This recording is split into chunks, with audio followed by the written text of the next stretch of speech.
महाराज मनु की प्रति के वंश को आपने श्रवण किया,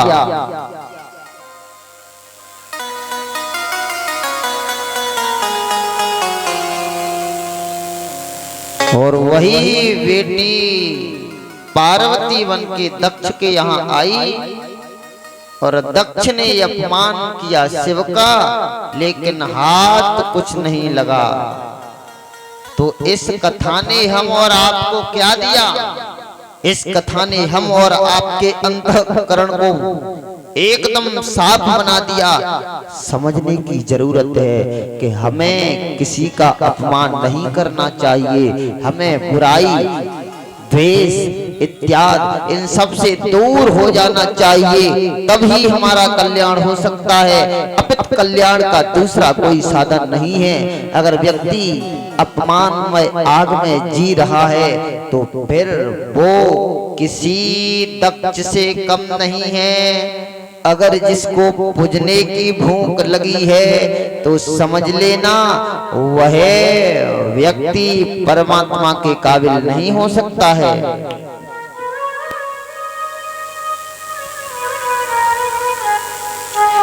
अब महाराज दूसरी बेटी हैं, बीच की बेटी, उनका क्या नाम है? क्या नाम है? परीक्षित जी महाराज, उनका नाम देवहूति है। क्या नाम है? देवहूति। 3 बेटियां थीं और 2 पुत्र थे महाराज मनु के, आकुति, देवहूति और प्रसूति। जिसमें बीच की जो मझली बेटी है देवहूति, उनका विवाह भगवान ब्रह्मा जी की छाया से उत्पन्न कर्दम महात्मा के साथ हुआ, कर्दम जी के साथ। जब ब्रह्मा जी ने अपनी छाया से कर्दम जी को प्रकट किया, इस कथा पर ध्यान देना, तो कर्दम जी से कुछ कहा। क्या कहा? बेटा अब तुम सृष्टि करो। तो कर्दम जी ने क्या कहा?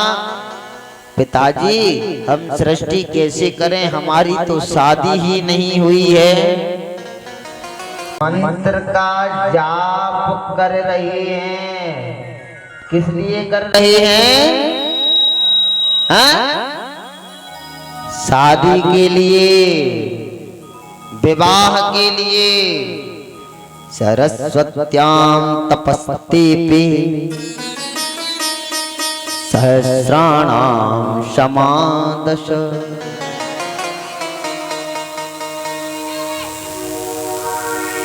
और सरस्वती नदी के किनारे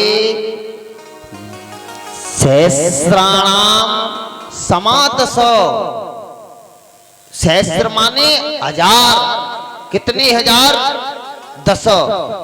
10,000 वर्ष तक तपस्या की है शादी के लिए।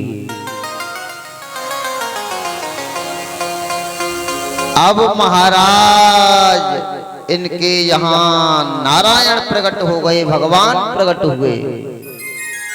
अरे कर्दम, मैं तुमसे बहुत प्रसन्न हूं, तुम वरदान मांग लो। अच्छा,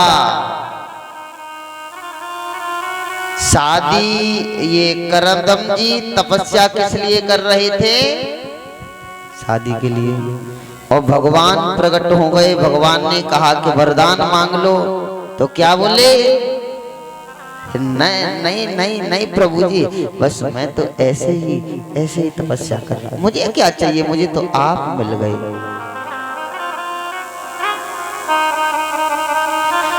भगवान कर्दम जी के भाव को समझते हैं, तीनों लोगों के नाथ हैं वो, इसलिए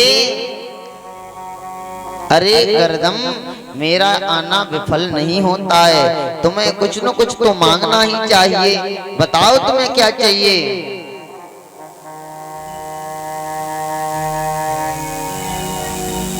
बोले मुझे कुछ नहीं चाहिए भगवान, मुझे तो केवल आपके दर्शन करना था, वह तो हो गए। भगवान कहते हैं अरे करदम, आप कैसी बात करते हो, मैंने तो आपकी शादी का प्रस्ताव कर दिया है। बोले ना नहीं भगवान, मैं शादी के लिए थोड़ी तपस्या कर रहा था। कभी कभी किसी बेटा वाले को या बेटी वाले को रिश्ते वाले देखने के लिए आए हैं और उससे पूछा जाए क्यों तुम्हारी शादी कर ले। अरे पिताजी क्या तुम्हें अभी इतनी जल्दी पड़ी है, हैं? अभी मुझे पहले अपने पैरों पे तो खड़ा हो जाने दो, फिर तब मैं शादी करूंगा। और अंदर से बेशक मन में आ रही हो कि शादी अभी हो जाए। कहते हैं ना कि मन मन भावे मुड़ी हिलावे। ऐसे ही करदम जी की अंदर से तो इच्छा थी शादी की, लेकिन भगवान को देखने के बाद में प्रभु मैं तो ऐसे ही तपस्या कर रहा था आपके दर्शन के लिए, भगवान जानते हैं। करदम कैसी बात, वो मेरी बात खराब हो जाएगी। पता है मैंने महाराज मनु से आपके रिश्ते की बात कर ली है। परसों आपके आश्रम पर वो अपनी बीच की बेटी मजली बेटी देवहूति को लेकर के आ रहे हैं, तुम ना नहीं करना, शादी कर लेना। करदम जी बोले ठीक है प्रभु, मैं शादी कर लूंगा। लेकिन करदम है बहुत उच्च कोटि के महात्मा, उन्हें पता था कि मैं शादी कर लूंगा फिर संसार में मैं विलीन हो जाऊंगा तो फिर मेरा कल्याण नहीं होगा। इसलिए इसने शादी करने से पहले ही मुक्ति का उपाय खोज लिया। बस इसी का नाम है करदम। और वो क्या उपाय था?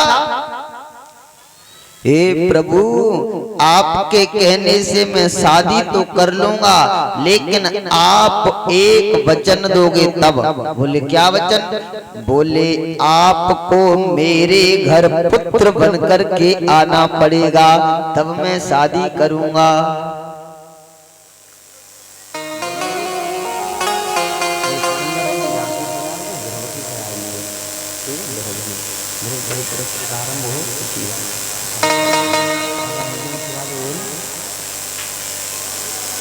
कृष्ण चंद्र भगवान की जय, कालेश्वर भगवान की हर हर महादेव।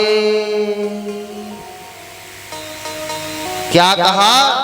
मैं शादी तो कर लूंगा, लेकिन आप मेरे घर पुत्र बन करके आओगे तो। क्या करदम जी के भाव को आप पढ़ोगे?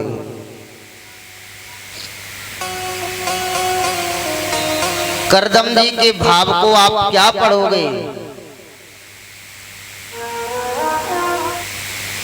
जिन्होंने संसार में आने से पहले ही अपनी मुक्ति का द्वार खोज निकाला, आप मेरे घर पुत्र। क्योंकि करदम जी को पता है कि अगर भगवान मेरे पुत्र बन करके आए तो फिर ऐसा कोई पुत्र नहीं हो सकता कि वह अपने पिता के लिए कल्याण की भावना नहीं रखे। इसलिए अगर भगवान मेरे पुत्र बन करके आ जाएंगे तो कहीं न कहीं मेरा कल्याण हो जाएगा। भगवान ने कहा ठीक है, मैं आपके यहाँ पुत्र बन के आऊंगा। और आज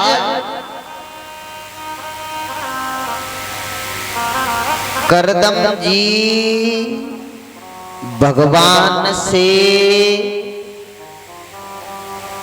वरदान लेते हैं पुत्र प्राप्ति का और अपने आश्रम पर आ गए हैं।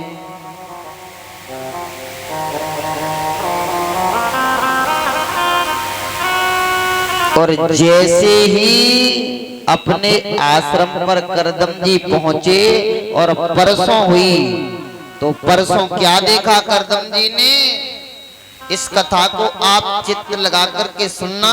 ये मनु करदम संवाद की जो कथा है श्रीमद् भागवत महापुराण के तृतीय स्कंद में इसका इतना सुंदर विस्तार है, इसका इतना सुंदर विस्तार है। अगर व्यक्ति एक मिनट भी इस चरित्र को ध्यान से सुनकर के इसके एक शब्द को भी चित्त में बिठा लेगा तो फिर वह संसार में भटक नहीं सकता है। बिल्कुल वो गृहस्थ आश्रम में रहे तब भी नहीं भटक सकता है, अगर इन सिद्धांतों को अपना लेगा तो। तृतीय स्कंद के अष्टम, नवम, एकादश अध्याय में और तृतीय स्कंद में यहां से ये कथा प्रारंभ होती है। इसका बहुत दिव्य विवेचन है मनु करदम संवाद का। आज चित्त लगाना।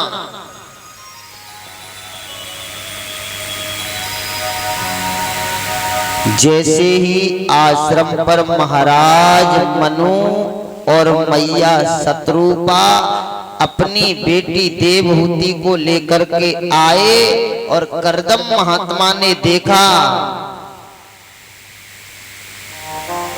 कि महाराज मनु आए हैं, तो एक झोंपड़ी है उनके पास, एक कुटिया, और उस कुटिया में 2 आसन हैं।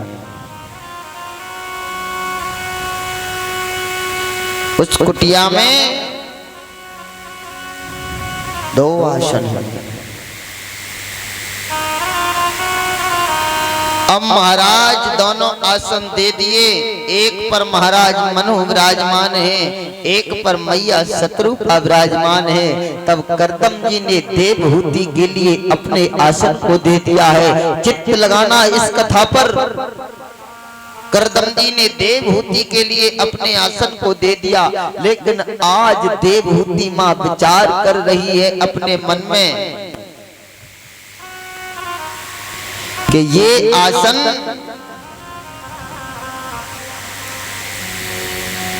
मुझे करदम बैठने के लिए दे रहे हैं, और मैंने नारद जी के कहने से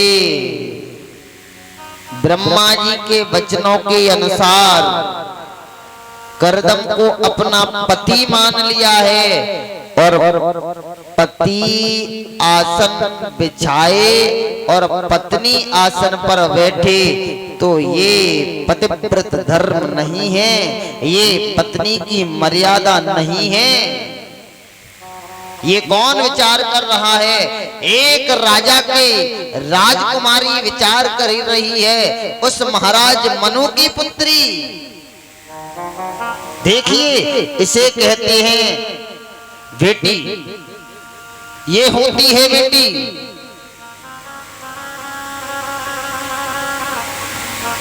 अब महाराज फिर भी देवहूति के मन में यह भी विचार आया कि अगर आज मैं इस आसन पर नहीं बैठी तो कहीं करदम जी के मन में ये विचार नहीं आ जाए कि राजघराने की ये एक राजा की बेटी है, इसलिए टूटे फूटे आसन पर बैठना नहीं चाहती है। इसलिए यह भी डर सता रहा है। अब देवहूति विचार करती हैं, मैं अगर आसन पर बैठ गई तो पति का अपमान हो जाएगा कि मैंने पति के बिछाए हुए आसन पर मैं बैठी, और अगर नहीं बैठी तो करदम जी के मन में ये आ जाएगा कि देवहूति आसन पर नहीं बैठी इसलिए कि उसके काबिल नहीं था, ये टूटा फूटा आसन है, ये नहीं समझ बैठे।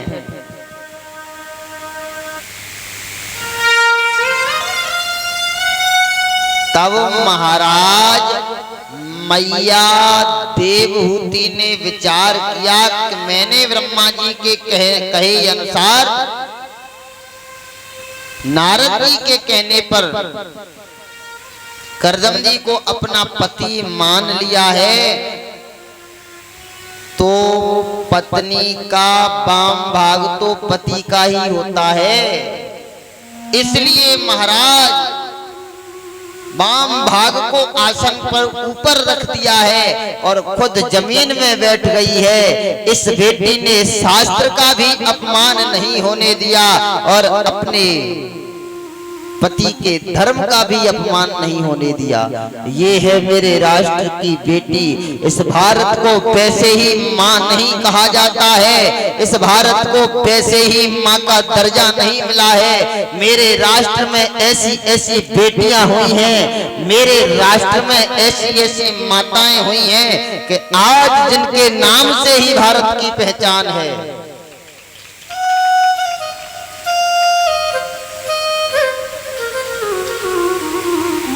आज तक अगर भारत की पहचान है तो क्या कहा जाएगा?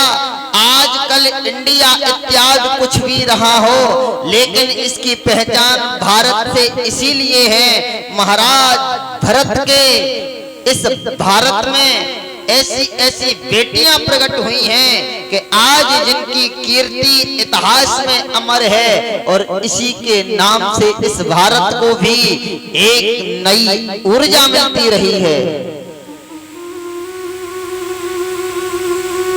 आज तक आपने किसी देश का नाम मां सुना है?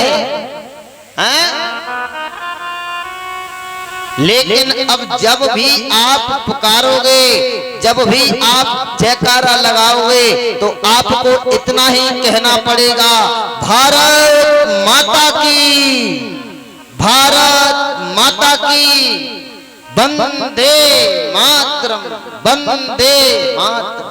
क्यों? क्योंकि एक मां है। और एक बात बता दूं, आज तक दुनिया में ऐसी ऐसी देशों की प्रवृत्ति है, लेकिन भारत की पहचान फिर भी उस शक्ति से है, उस नारी से है, क्योंकि मेरे राष्ट्र में ऐसी ऐसी बेटियां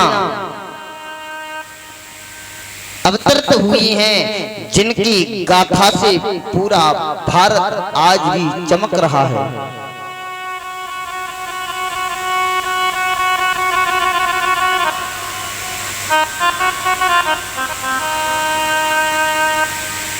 महाराज,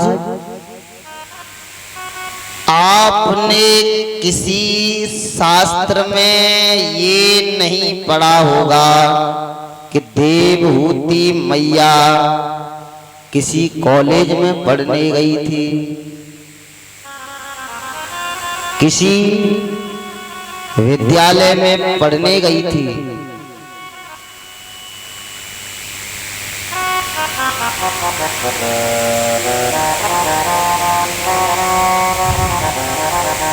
फिर इतना ज्ञान कहां से आया? आजकल इतनी इतनी कॉलेजें खुल गई हैं, इतने इतने स्कूल खुल गए हैं महाराज, जहां व्यक्तियों को पीएचडी इत्यादि कराई जा रही हैं, लेकिन फिर भी उन्हें शास्त्र का बोध नहीं है। और एक बेटी वो देवहूति जिसे शास्त्रों का इतना बोध है, जिसने कभी किसी स्कूल विद्यालय कॉलेज में जाकर के पढ़ाई नहीं की, तो फिर इतना ज्ञान कहां से आया? बेटी की कॉलेज कौन सी है? बेटी की कॉलेज है केवल उसकी मां, केवल मां। और जैसे मां में गुण होंगे, ठीक उसी प्रकार के गुण उसकी बेटी में होंगे। और एक बात बता दूं, जिस बेटी की माँ धर्म युक्त बेटी को शिक्षा देती है, शास्त्र युक्त बेटी को शिक्षा देती है, वो बेटी अपने तक ही सीमित नहीं है, अपितु वह बेटी अपने माँ बाप का भी नाम जीवन भर के लिए रोशन कर देती है।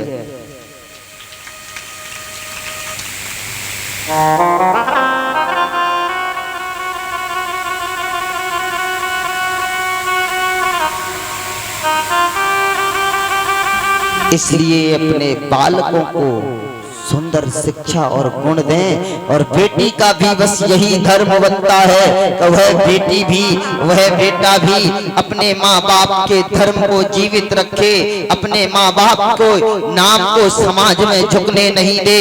और एक बात बता दूं, जिस बेटी के कारण, जिस बेटा के कारण उसके माँ बाप समाज में अपनी शीश को झुका करके जिए, धन अगर समाज में शीश को झुका करके जिसके कारण जिए, वो बेटी, वो बेटा पुत्र कहलाने के काबिल ही नहीं है, कोई जीवन नहीं है उसका। आजकल तो महाराज कहने से भी बड़ा डर लगता है। आजकल की इस औलाद ने माँ बाप की आज्ञा का पालन करना तो बहुत दूर की बात है महाराज। माँ बाप को सम्मान तक नहीं दे पा रहे हैं। ग्लानि होती है जब इस विषय को सुनते हैं, तो ये कैसी औलाद है।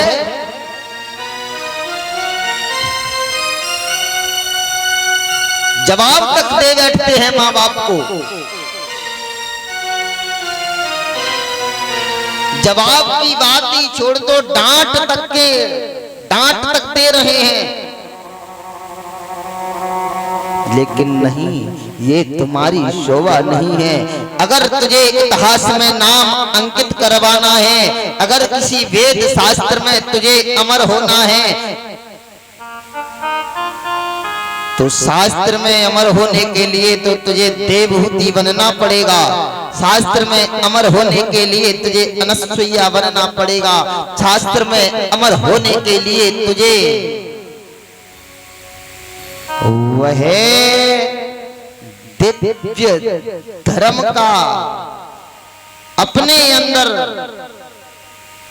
जागृति का स्रोत जागृत करवाना पड़ेगा। संस्कृति, संस्कार और संस्कृत का अपने अंदर निवास कराना पड़ेगा, तब तू जाकर के शास्त्र में अमर हो सकता है जी। चाहे वो बेटी हो, चाहे वो बेटा हो।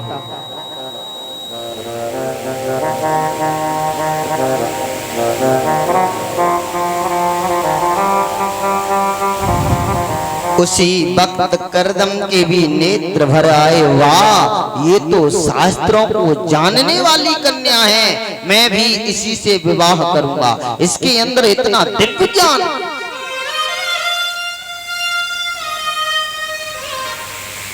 आज मेरे भाई महाराज करदम विराजमान है कुटिया पर। महाराज मनु और मैया शत्रुपा अपनी बीच की बेटी देवहूति का हाथ करदम जी के हाथ में सौंप देते हैं, पाणी ग्रहण कर देते हैं करदम जी के लिए। विचार करना इस कथा पर। और पाणी ग्रहण करके जब महाराज मनु मैया शत्रुपा के सहित अपने घर के लिए वापस लौटते हैं, तो नेत्रों में आंसू भर आए हैं। आज रो रहे हैं करदम जी, ये रो रहे हैं महाराज मनु और मैया शत्रुपा। ध्यान देना इस कथा पर।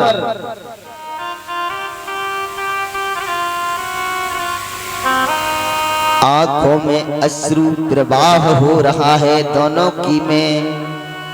जब बेटी की विदा करके जा रहे हैं तो दोनों की आंखों में आंसू हैं। आपने कभी विचार किया है इस बात का? आज भी हम बेटी की शादी करते हैं तो विदाई के समय माँ बाप की आंखों से अश्रु प्रवाह होने लगता है। क्यों?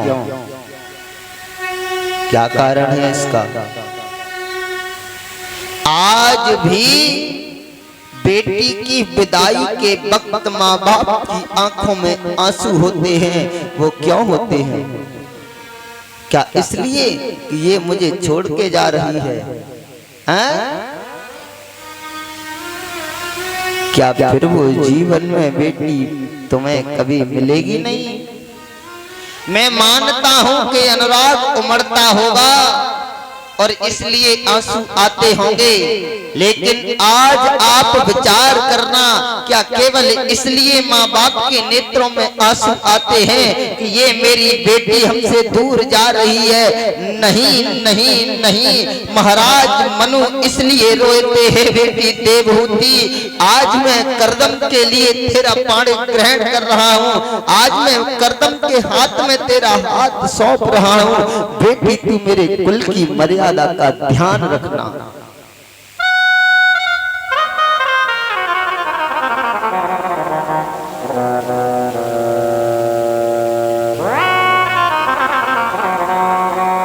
और आजकल माँ बाप भी बस यही चाहते हैं, हे बेटी तू जा तो रही है ससुराल में, लेकिन तू इतना ध्यान रखना, तू सास ससुर देवर जेठ भाई ननद इत्यादि के साथ ऐसा व्यवहार करना, ऐसा व्यवहार करना कि मेरे कुल पर कलंक नहीं लगे। तो बेटियों की क्या मर्यादा है फिर? बेटियों की बस यही मर्यादा है कि वो अपने माँ बाप की इज्जत को बचाए रखें, वो अपने माँ बाप पर दाग नहीं लगने दें। और एक बात बता दूं, अगर कोई बेटा या कोई बेटी थोड़ा बहुत कुछ पढ़ लिख लें और अच्छी व्यवस्था बना लें, तो समाज में नाम उस बेटा का, उस बेटी का जितना नहीं होगा। आज कल अगर कोई बेटा या बेटी अच्छे कर्म करे, अच्छे कर्म करके अच्छी व्यवस्था बनाए, तो समाज में नाम उस बेटा या बेटी का जितना नहीं होगा, जितना गौरव के मारे उसके पिता का शीश ऊंचा हो जाएगा कि ये फलाने की बेटी है, ये फलाने का बेटा है। इसलिए इतिहास बन करके जियो। और मैं तो यहाँ तक कहता हूँ कि तुम ऐसे कर्म करो, आप ऐसे कर्म करो, मेरे राष्ट्र की बहन, मेरे राष्ट्र की बेटी, मेरे राष्ट्र के भाई, ऐसा कर्म करो। अगर आपका पिता किसी कोने में भी खड़ा है और लोगों की नजर पड़ जाए उन पर, तो सम्मान के साथ उनके चरणों में गिर पड़े कि ये उसके पिताजी हैं।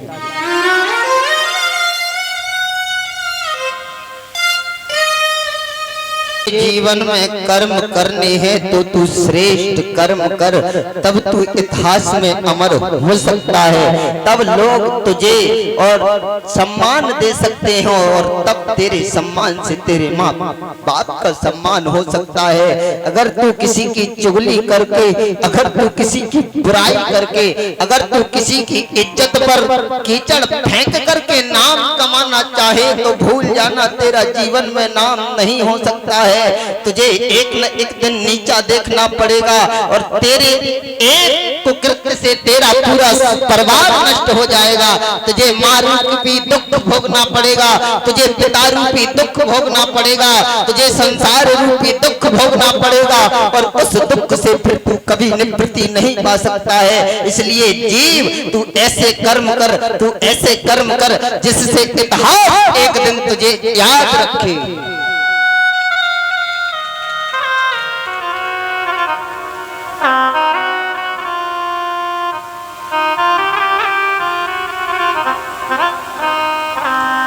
अगर तुझे करना है तो तू भजन कर, तू चिंतन कर, तू अच्छे कर्म कर, और अच्छे कर्म करेगा तो मैं विश्वास के साथ कहता हूँ किसी न किसी स्थान पर तेरा नाम अंकित हो जाएगा।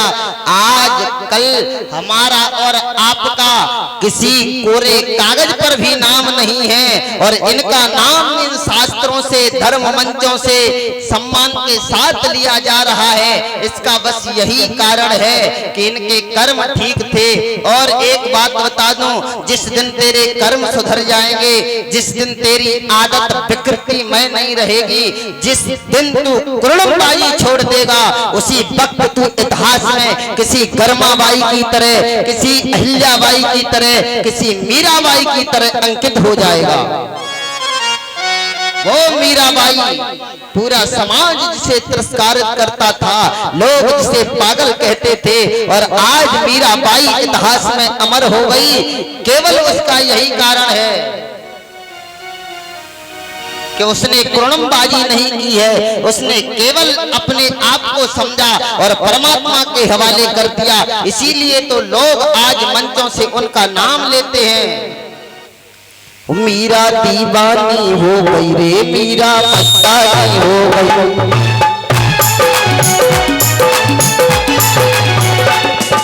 कब हुई मीरा दीवानी? कब मीरा का नाम इन मंचों से लोग लेने लगे? कब मीरा को इतिहास मानने लगा? इस बात का विचार किया है? अगर नहीं किया हो तो अब कर लेना।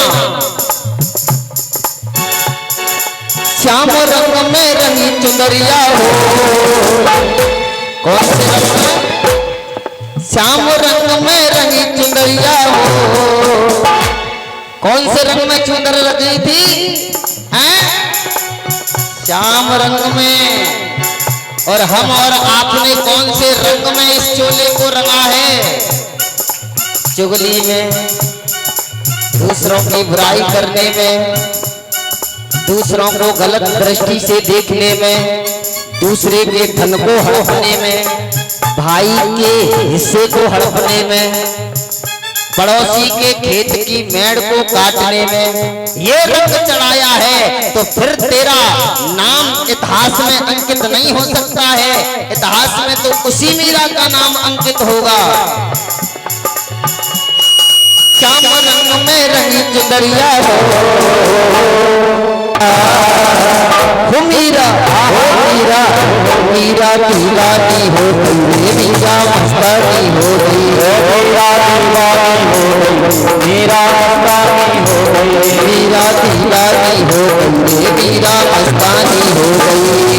श्याम रंग में रंगी चुनरिया हो, मीरा मीरा मीरा दीवानी हो गई, मीरा मस्तानी हो गई, मीरा दीवानी हो गई, मीरा मस्तानी हो गई।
दुनियादारी को मीरा भई दीवानी, छोड़ छाड़ दुनियादारी को मीरा भई दीवानी, छोड़ छाड़ दुनियादारी को मीरा भई दीवानी, छोड़ छाड़ दुनियादारी को मीरा भई दीवानी।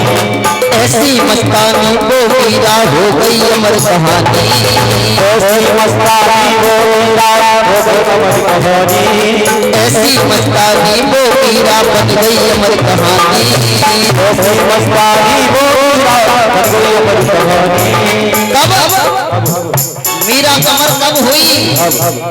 जब उसने पूरी दुनिया से रिश्ता खत्म कर दिया, पूरी दुनिया को छोड़ दिया, केवल उसने गिरधर से रिश्ता जोड़ लिया। उसी वक्त उसका नाम अंकित हो गया इतिहास में, और उसी वक्त कल्याण भी हो गया। इसलिए हम और आप भी मीरा बनने का प्रयास करें। वृंदावन की वही डगरिया हो, मीरा हो मीरा हो मीरा दीवानी हो गई, मीरा मस्तानी हो गई, मीरा दीवानी हो गई, मीरा मस्तानी हो गई। शाम रंग में रंगी डगरिया हो, मीरा हो मीरा हो मीरा दीवानी हो गई, मीरा मस्तानी हो गई, मीरा दीवानी हो गई, मीरा मस्तानी हो गई।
पैरों में गोपाल के घुंघरू नाचे झूमे गाए, पैरों में गोपाल के घुंघरू नाचे झूमे गाए, पैरों में गोपाल के घुंघरू नाचे झूमे गाए, पैरों में गोपाल के घुंघरू नाचे झूमे गाए। श्यामल रंग चढ़ाया मीरा गिरधर गिरधर गाए, श्यामल रंग चढ़ाया मीरा गिरधर गिरधर गाए, श्यामल रंग चढ़ाया मीरा गिरधर गिरधर गाए, श्यामल रंग चढ़ाया गिरधर गिरधर गाए। लोक लाज की नहीं खबरिया हो मीरा हो मीरा हो मीरा मस्तानी हो गई, मीरा मस्तानी हो गई, मीरा दीवानी हो गई, मीरा मस्तानी हो गई। महान हरि को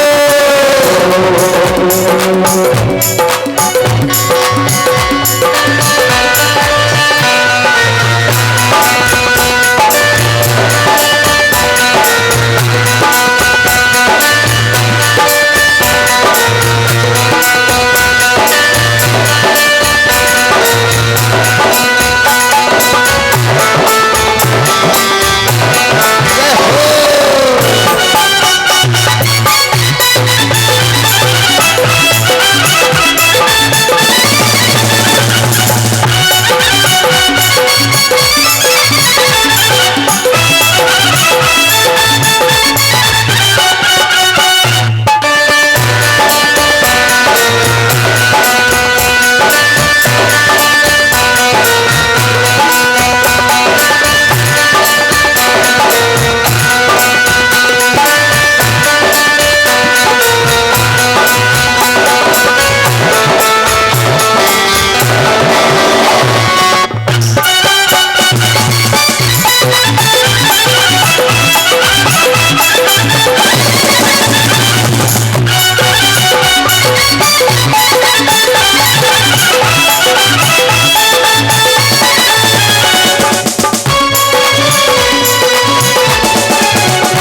होई रंगे श्याम रंग में सुंदर मीरा जी ने होई रंगे श्याम रंग में सुंदर मीरा जी ने ओढ़ी भई कवरिया हो मीरा मीरा मीरा जी हो गई मीरा मस्तानी हो गई मीरा दीवानी हो गई मीरा मस्तानी हो गई मीरा दीवानी हो गई मीरा मस्तानी हो गई मीरा दीवानी हो गई मीरा मस्तानी हो गई मीरा दीवानी हो गई मीरा मस्तानी हो गई मीरा दीवानी हो गई मीरा मस्तानी हो गई मीरा दीवानी